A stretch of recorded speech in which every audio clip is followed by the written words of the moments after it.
ibi bihe byose naragukunze mukobwa, yego naragukunze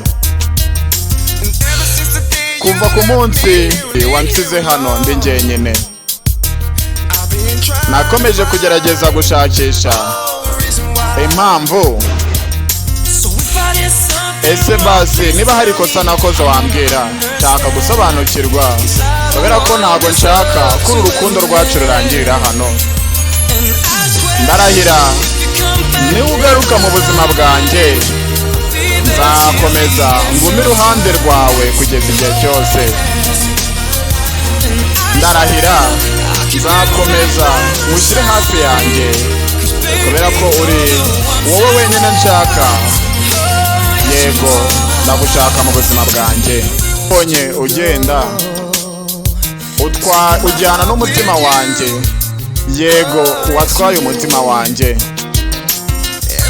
Igihe cyose ngerageze kuguhamagara kuri telefone, bebe ntago uba uhari, ntago uba uri mu rugo.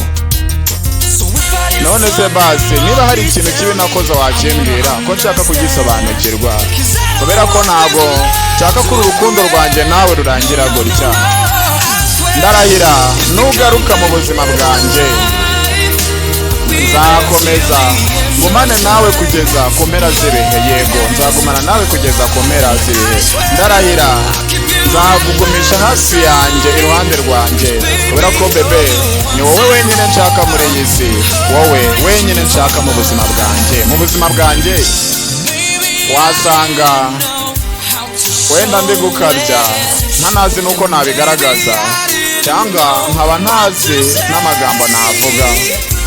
Iyi nshuro ntabwo ndi bukubangamire, ariko basi nkeneye ko twubaka ubuzima bwacu njye nawe, tuzashingiraho urukundo rwanjye nawe.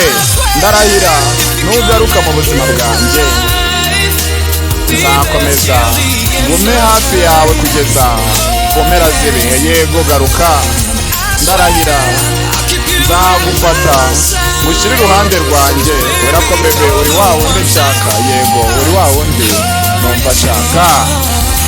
Ndarahira nugaruka mu buzima bwanjye nzakomeza ngume hafi yawe kugeza ku mpera z'ibihe. Ndakwinginze garuka. Njye nitwa Kai Proctor. Indirimbo nyizi muri comment nkazigwa muri video ikurikira, ariko ukabanza ukamfollowinga.